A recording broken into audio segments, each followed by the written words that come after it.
Aeschylus was born in ancient Greece during the 6th and 5th centuries before the Common Era. His plays are the oldest surviving, and some of the most influential and most commendable ever written. Although a discussion of his style and philosophical messages is saved for the conclusion of the series, on this video you may learn about one of the plays that are attributed to him, Aeschylus Prometheus Bound. Although much may be said to introduce this play, to not bias any listener, let me merely make two brief comments. It is not clear if this play was ever performed in public. Likewise, it is believed to be but the first part of a lost tetralogy. So, the play begins with the deities Might, Violence, and Hephaestus as they prepare to shackle Prometheus. From the beginning, Might is pushing, bullying Hephaestus into carrying out the task that they have been assigned. Might says, "This is the sin for which he must pay the gods the penalty, so that he may learn to accept the sovereignty of Zeus and quit his human-loving ways." A mention is made of adamantium, the mythic unbreakable metal. Hephaestus, the crafter of the aforementioned, complains, but accepts. Speaking of Zeus, the god of smithworking even goes as far as saying, "Every ruler's harsh whose rule is new." I find Vulcan's attitude jocular. My reaction might be an unintended consequence of knowing about Aphrodite's betrayal, meaning I cannot avoid Venus' betrayal shape my view of Hephaestus.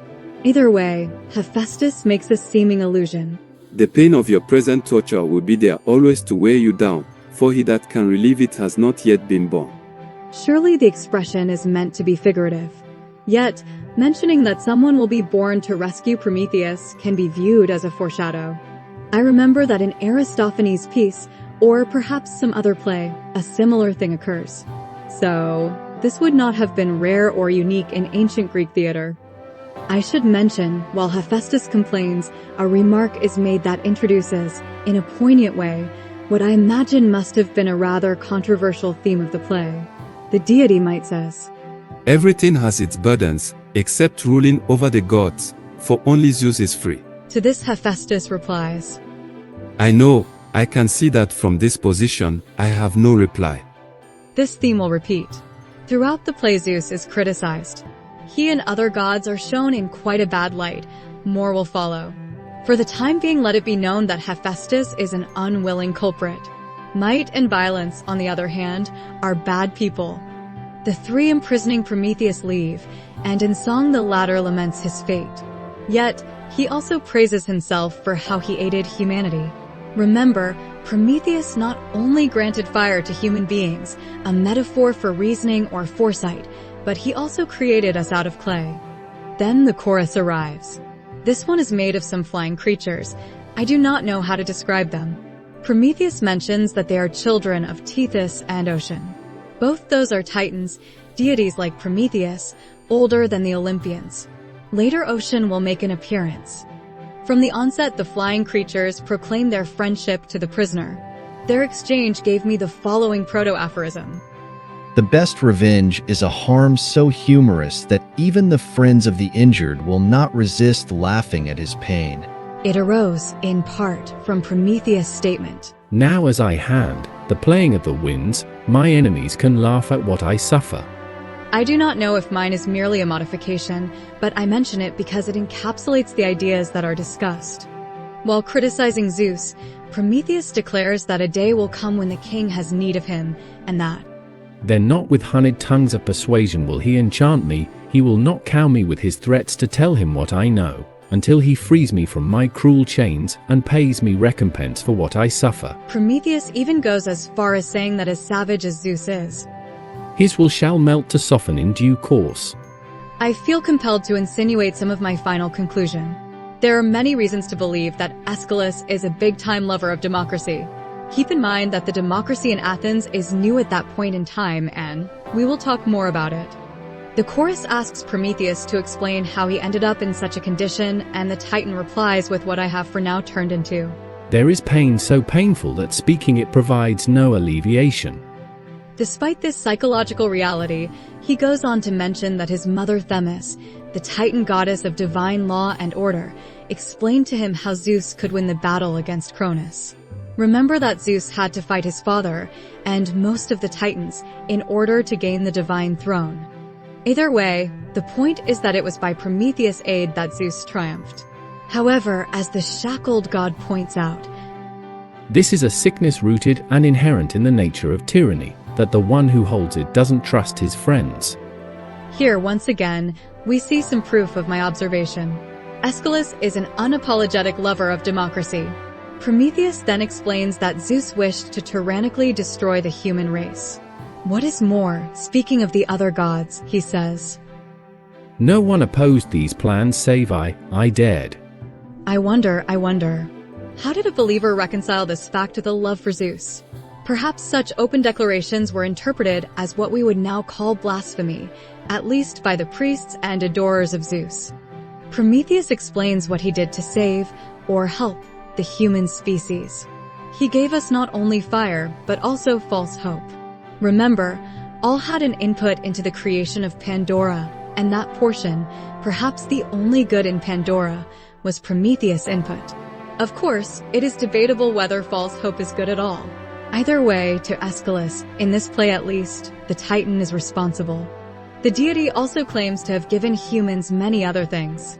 From all the crafts and arts, to the domestication of animals, to reason itself, or at least foresight. You have got to love Prometheus, at least Aeschylus Prometheus. I should mention two heavy, most worthy, possible aphorisms ensued. The chorus leaves and the Titan Ocean enters. This one begins his song by expressing his high esteem and friendship for the tortured. He advises Prometheus to be quiet, to be humble, to be serviceable. He says that he will try and help him, that he will try to convince Zeus to be lenient with him. This Titan goes as far as saying things such as, "For that tongue of yours which talked so high and haughty, you are not yet humble. Still you do not yield to your misfortunes. Don't you know that a thoughtless tongue is subject to correction?" Prometheus responds, rejecting the Titan's aid. With fury, he requests him to avoid any involvement. Ocean, at one point, replies, "By nature, you're much better at advising others than yourself." Of course, most deep thinkers hold this to be an unavoidable byproduct of intellect. As one thing is understanding, and therefore counseling, another is one's self-doing. Aside from these clear and possible aphorisms, the discussion between Ocean and Prometheus yielded, to my eyes, a critical psychological observation. Alas, it would take too long to explain here. It just occurred to me. The temperate are merely those that are most susceptible or receptive to the sound of their own voice. In part, this sentence aphorism encapsulates the insight. I should mention that another aphorism came out of this discussion rather instantaneously. To the wise, for the most part, it is wise to seem foolish. Although in the final video of the series you can hear all of the aphorisms I crafted as a result of all of Aeschylus's plays, I am including the prior because, if masticated sufficiently, they should explain what is discussed at this section of the play. Ensuing, Ocean leaves, and the chorus re-enters. By the insistence of the latter, Prometheus proclaims some more of the gifts he bestowed mankind. Among these are things such as medicine and the art of prophecy, meaning knowledge of how to read entrails and the various elements of that now lost art. It then happens that Prometheus alludes to fate, the inescapable future. Upon questioning, he says that Zeus also cannot escape what is fated. This is important to keep in mind. In Greco-Roman religion, even the gods were subject to the will of the fates. I find that the implicit rejection or dilution of free will entailed in this concept is not referenced enough in modernity. Either way, the chorus insists that Prometheus reveal the will of the fates. However, he refuses to do so as that is the way he may coerce Zeus into granting him freedom. Then enters already transformed into a cow. This is the same that features at the beginning of Herodotus' histories and the ancestor of the suppliant maidens, the previous play. She does not recognize or does not know Prometheus, but he does recognize her. He expected her to make an appearance and counts her among the tyrannical affronts of the gods. In this case by Hera, Zeus' wife. Asks Prometheus to inform her about her own fate. Prometheus is reluctant, but the chorus insists, asking her to describe her past and the Titan to describe her future. I will skip the details. At one point the chorus leader says to a reluctant Prometheus, "Speak, tell us to the end, For the sick it is sweet to know beforehand clearly the pain that still remains. I must say, from this point onward the chorus seems like the stereotypical fan of poverty or misery dramas. It is funny. After Prometheus tells much of her future, she contemplates suicide. Prometheus enlivens her spirit by telling her that eventually her suffering will end, and that in fact it is he who has to wait the longer. After her questions, he tells her that Zeus's own light-witted decisions will undo him. Yes! In fact, it will be a descendant of herself that will dethrone Zeus in no shorter time than 13 future generations. He continues by telling her that eventually Zeus will turn her back into a human. Then he describes the fate that leads to the suppliant maidens. In particular, that one will not kill her husband, but give birth to a child. Meaning, one will not be truly raped, but rather will fall in love.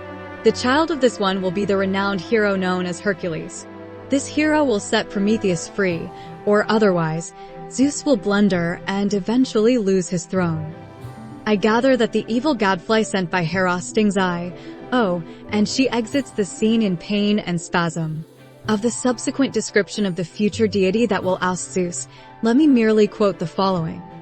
Such is the wrestler that Zeus is setting up against himself, a monster hard to fight. This enemy shall find a fire to best the lightning bolt, a thunderclap to excel the thunderclap of Zeus. And he shall shatter Poseidon's trident, with quakes on sea and land. So, in his crashing fall shall Zeus discover how far apart are rule and slavery. The chorus points out that Zeus will surely increase the intensity of the torture in order to force him into revealing his knowledge. At this moment enters Hermes with the intent of conveying just such a message or warning.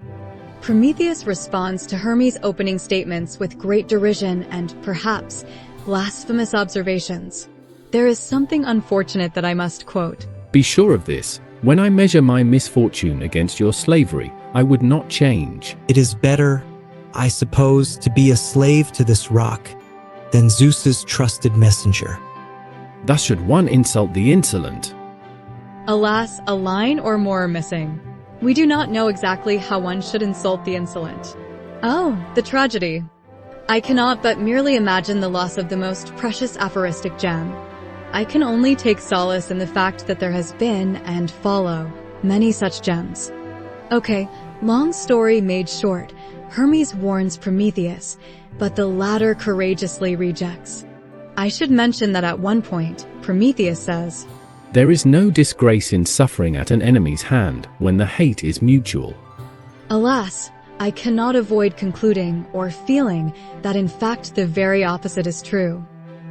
Suffering from another's hand is disgraceful if, and only if, the hatred is mutual. Behaving like an immature child, Hermes says that Prometheus is crazy.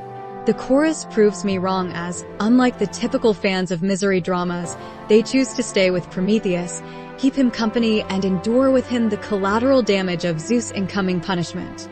Hermes leaves and thunders are heard in the background. As for a conclusion, let me say that I find it not entirely unbelievable that this play might never have been performed in public. I would imagine many would have found issue with it. Perhaps Aeschylus wrote it, many read it, perhaps it was performed privately, but not in the open, certainly not during the festival of Dionysus. Sure, the likes of Aristophanes' Plutus is quite anti-clerical and it insults Zeus, but not like this one. Regardless, one thing is clear, Aeschylus loves democracy and hates monarchy or tyranny. You have got to love the man. On this channel you may watch videos outlining all of Aeschylus' plays. That includes the plays of eternal renown such as The Suppliant Maidens, or the trilogy on Agamemnon, Clytemnestra, and Orestes. Now, to pique your curiosity, to motivate you to watch the last video of the series, I gift you a teaser sample of one of the many aphorisms I crafted as I read this author. If people were satisfied with good luck and miracles, deserve would not have been invented. Since being self-critical is essential for wisdom, the truly wise is a herald, not an example of wisdom.